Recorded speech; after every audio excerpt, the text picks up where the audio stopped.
Hello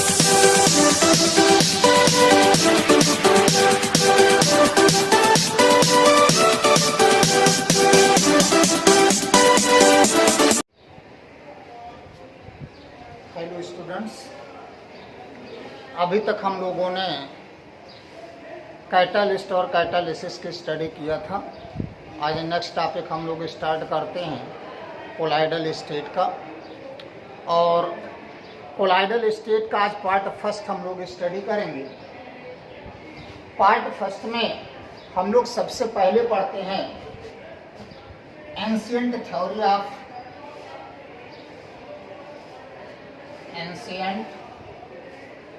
of colloidal system या colloidal state. ये सबसे पहली प्राचीन परिकल्पना है। जब कोलाइडी अवस्था को सबसे पहले परिभाषित करने का श्रेय दिया जाता है थॉमस ग्राहम को। किसने दिया था इसको? थॉमस ग्राहम इन 1861 में। किसने दिया था? थॉमस ग्राहम ने 1861 में। इन्होंने सबसे पहले किया क्या था कि पदार्थों को पार्चमेंट झिल्ली से विसरण क्षमता के आधार पर, किसके आधार पर? पार्चमेंट झिल्ली, पार्चमेंट मेम्ब्रेन से विसरण क्षमता के आधार पर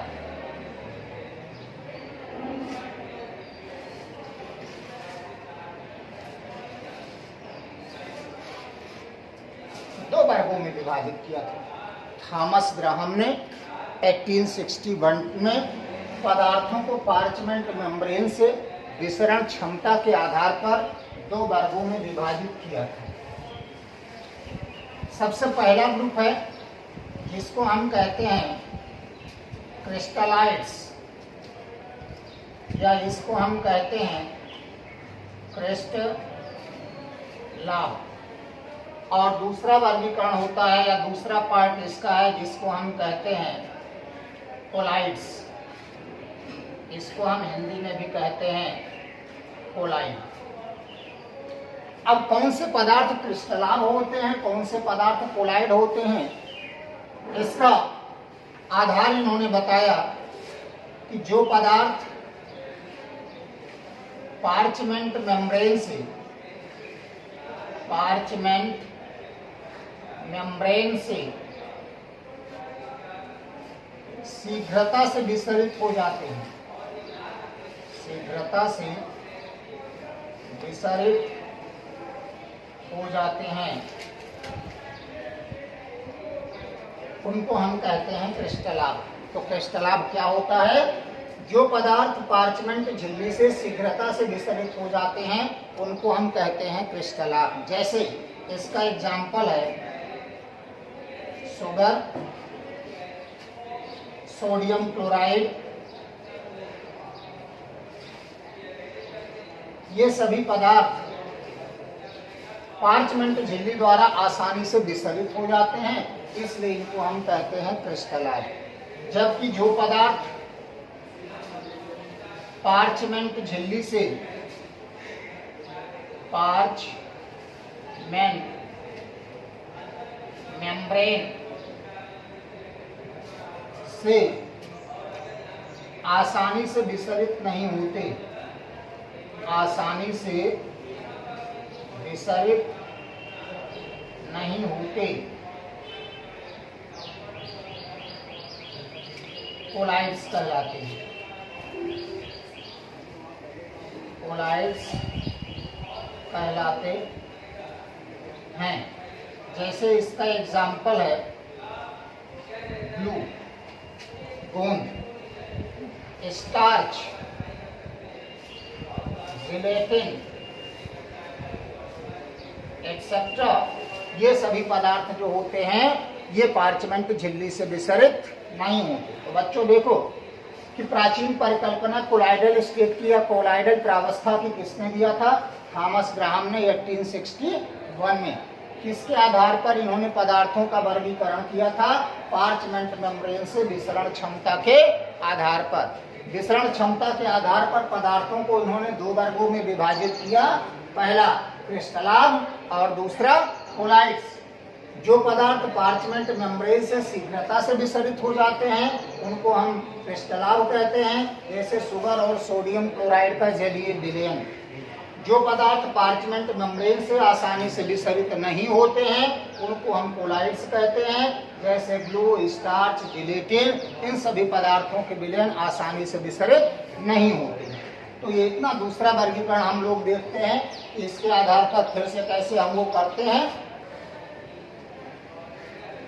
modern theory of colloidal state.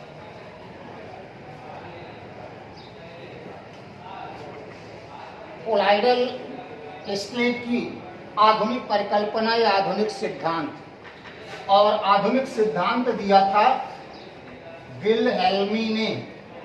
किसने दिया था? विल्हेल्मी ने। आधुनिक सिद्धांत का प्रतिपादन किसने किया था? विल्हेल्मी ने।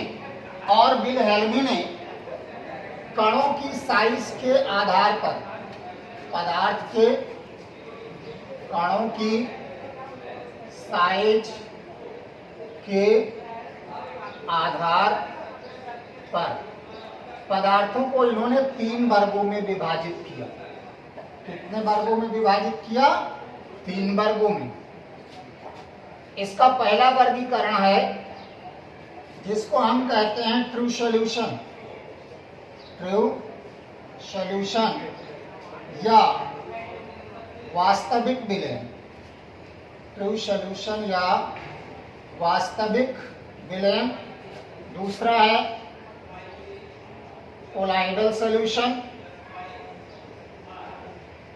या इसको हम कहते हैं कोलाइडी विलयन। और तीसरा है जिसको हम कहते हैं सस्पेंशन, या इसको हम कहते हैं निलंबक। तो विल्हेल्मी ने पदार्थ के कणों की साइज के आधार पर उन्हें 3 वर्गों में विभाजित किया। पहला ट्रू सॉल्यूशन, दूसरा कोलाइडल सॉल्यूशन और तीसरा सस्पेंशन। अगर हम देखते हैं कि वास्तविक विलयन क्या होता है, हम इस तरह से एक विलयन ले लेते हैं और इस विलयन में हम देखते हैं कि विलेय और विलायक दोनों के कणों को भर दिया गया, परंतु ये पहचानना कि इसमें कौन से विलेय के कण हैं और कौन से विलायक के कण हैं ये संभव नहीं है। इसलिए इस प्रकार के विलयन जिसमें विलेय और विलायक के कणों को आसानी से पृथक न किया जा सके या पहचाना ना जा सके उनको हम कहते हैं वास्तविक विलयन। और इनमें विलेय के कणों की साइज 50 एंगस्ट्रॉम से लेकर के 50 एंगस्ट्रॉम से लेकर के और इसकी साइज इससे कम होती है। तो वास्तविक विलयन कौन से विलयन होते हैं? जिनमें विलेय के कणों की साइज 50 एंगस्ट्रॉम से कम होती है, सभी वास्तविक विलयन कहलाते हैं। दूसरे प्रकार का विलयन हम ले लेते हैं जिसको हम कहते हैं कोलाइडल विलयन या कोलाइडी प्रावस्था या कोलाइडी सॉल्यूशन। इसमें हम देखते हैं कि विलायक के मध्य विलेय के कणों को सामान्य आंखों के द्वारा देखा नहीं जा सकता है, लेकिन सूक्ष्मदर्शी से देखने पर विलेय के कणों को आसानी से पहचाना जा सकता है। और इसमें विलेय के कणों की साइज 50 एंगस्ट्रॉम से लेकर के 2000 एंगस्ट्रॉम के मध्य पाई जाती है। तो वे विलयन जिनमें विलेय के कणों की साइज 50 एंगस्ट्रॉम से 2000 एंगस्ट्रॉम के मध्य पाई जाती है उनको हम कोलाइडी विलयन कहते हैं। तीसरा होता है निलंबक। निलंबक को हम देखते हैं कि विलायक में कोई विलेय पदार्थ मिला करके विलयन को भर दिया गया है। अब इसमें विलायक के कणों के मध्य विलेय के कणों को सामान्य आंखों के द्वारा भी देखा जा सकता है और इसमें विलेय के कणों की साइज 2000 एंगस्ट्रॉम से अधिक होती है। कितनी होती है? 2000 एंगस्ट्रॉम से अधिक। तो बच्चों देखिए, विल्हेल्मी ने पदार्थ को उसके कणों की साइज के आधार पर 3 वर्गों में विभाजित किया, वास्तविक विलयन, कोलाइडी विलयन और निलंबक। इन तीनों को समझते चलिए कि जो वे विलयन जिनमें विलेय के कणों की साइज 50 एंगस्ट्रॉम से कम होती है, ये समांगी प्रावस्था में होते हैं और सूक्ष्मदर्शी से अथवा सामान्य आंखों से देखने पर पूर्णतः पारदर्शी दिखाई देते हैं, इनको हम कहते हैं वास्तविक विलयन। जैसे सोडियम क्लोराइड का विलयन, ग्लूकोज का विलयन, ये सभी विलयन किस प्रकार के होते हैं? वास्तविक विलयन। दूसरा है वे विलयन जिनमें विलेय के कणों की साइज 50 एंगस्ट्रॉम से 2000 एंगस्ट्रॉम के मध्य होती है। सामान्य आंखों से देखने पर तो ये पारदर्शी दिखाई देते हैं, लेकिन जब सूक्ष्मदर्शी से देखा जाता है तो पूरी तरह से ये विषमांग प्रावस्था में दिखाई देते हैं, इसलिए इनको हम कहते हैं कोलाइडी विलयन। जैसे स्टार्च, गोंद, जिलेटिन या साबुन का जलीय विलयन, सल्फर का जलीय विलयन, ये सभी प्रावस्थाएं जो होती हैं वो कोलाइडी प्रावस्था होती है।